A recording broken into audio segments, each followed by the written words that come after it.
अब संसदको सेसन चले भन्दा बाहेक तपाईहरुको भेट जनतासँग हुनुपर्नेछ। आफ्नो निर्वाचन क्षेत्रमा निरन्तर खट्नु होला। तपाईको निर्वाचन क्षेत्रमा कुनै पनि मान्छेले दुःख पायो भने त्यसको सम्पूर्ण जिम्मेवारी तपाईको हुनेछ, किनकि तपाईलाई उसले जिताएर पठाएको हो, आफूले सुख पाउँछु भनेर पठाएको हो, तपाईलाई सुख दिन होइन, तपाईका माध्यमबाट मैले र मेरो परिवारले सुख पाउँछ होला भनेर।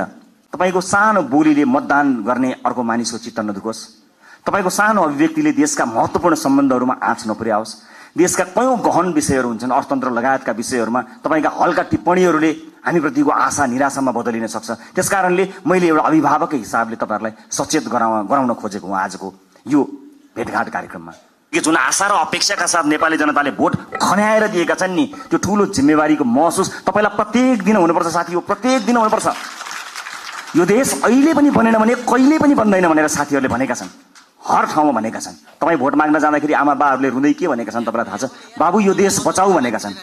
सुन्दाखेरि यो देश बचाऊ कति सामान्य कुरा हो नि, कति गहन कुरो छ, कति गहिरो कुरो छ, कति ठूलो कुरो छ भन्नुस् त।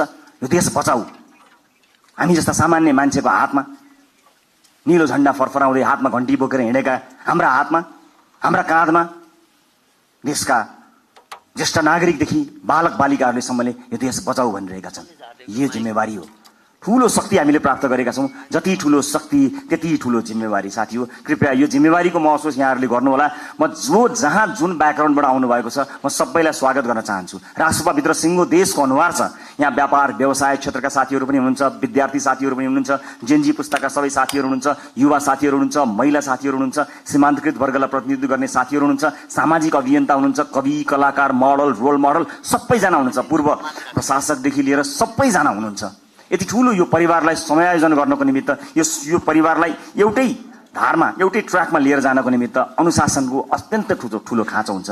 म साथीहरूलाई यति भन्न चाहन्छु, म तपाईहरुको मिडिया प्रेजेन्स प्रति कहीँ कतै दुःख मनाउ गर्दिन, तर आफू अभिव्यक्त हुनुभन्दा पहिला तपाईले पार्टी पङ्क्तिसँग सरसल्लाह गर्नुहोला।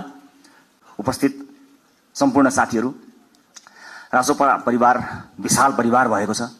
यो सँगसँगै नेपाली नागरिकले हामीलाई ठूलो अभिमत दिनुभएको छ।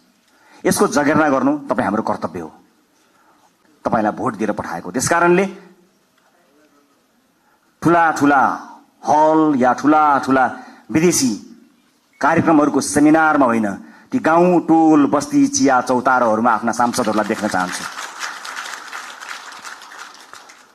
हामी सांसद भयौं भन्दैमा त्यो सांसद भएको ब्याचले या त्यो सर्टिफिकेटले एकाएक ज्ञान दिने होइन, अध्ययनको आवश्यकता पर्छ, ज्ञानको आवश्यकता पर्छ।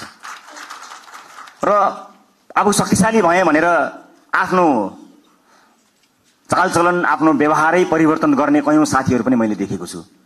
त्यसमा विशेष ध्यान दिनु होला। नागरिकसँग सबै नजिक रहनु होला। चुनाव त फेरि पनि आउँछ, त्यतिखेर हामीले भनेका छौं, यसपटक हामीले इतिहास रच्ने कोसिस गरेका छौं। हामीले नागरिकसँग करार गरेका छौं। नागरिक हामीलाई भोट हाल्न तयार थिए, तर पनि हामीले अतिरिक्त प्रतिबद्धता किन गर्यौं भने हामी कमिटेड छौं। यसपटक परिवर्तन गरेरै छाड्ने हो, यसपटक काँचुली फेरेरै छाड्ने हो भनेर हामीले नागरिकसँग करार गरेका छौं। त्यो करारका अक्षर अक्षर पढ्नु होला। र तपाईहरु मध्ये कोही यही भएकै हलहरु मध्ये नै कोही न कोही मन्त्रालय सम्हाल्ने साथीहरू हुनुहुन्छ, तर कृपया मन्त्री बनाइदिनुस् भनेर या मिडिया ट्रायलमा म फलानु मन्त्री भनेर त्यस्तो चीजलाई बन्द गरिदिनु होला। किनभने अहिलेसम्म केही पनि थाहा छैन। पार्टीले क्याबिनेटमा कसलाई पठाउँछ भन्ने कुराको निर्णय आज यतिखेर तपाईसँग उभिँदासम्म हामीले गरेका छैनौं। पार्टीले सही निर्णय गर्छ, कसैलाई तपाईले भन्नु पर्दैन। हामीलाई थाहा छ, तपाईहरुको विज्ञता थाहा छ, तपाईहरुको क्षमता थाहा छ। कयौं साथीहरू देखिएको देखिए गर्नुहुन्छ, कयौं साथीहरू छेकिएको छेकिए गर्नुहुन्छ। पार्टीले छेकिएका साथीलाई पनि हेरिरहेको छ।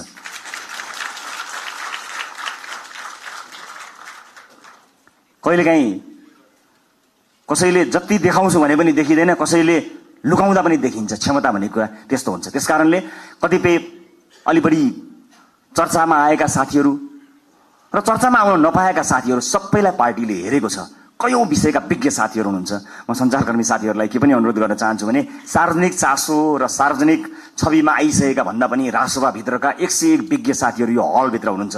अलिकति क्यामेरालाई फोकस गर्नुभयो, अलिकति tilt down tilt up left right गर्नुभयो भने यो हलभित्र 101 विज्ञ साथीहरू हुनुहुन्छ है साथी हो। त्यसकारणले आम नागरिकलाई ती साथीहरूबारे पनि जानकारी दिदिनु होला है। चलेका, देखिएका, सुनिएका साथीहरू त छँदै हुनुहुन्छ, त्यहाँतिर पनि अलिकति ध्यान दिनुहोस् ताकि नागरिकले थाहा पाउन् कि राष्ट्रसभाभित्र यस्ता मान्छेहरू पनि रहेछन् भन्ने कुरा। यो मेरो सञ्चारकर्मी साथीहरूको उल्लेख्य उपस्थिति भएको हुनाले मेरो विनम्रतापूर्वक यहाँहरूलाई गरिएको अनुरोध हो।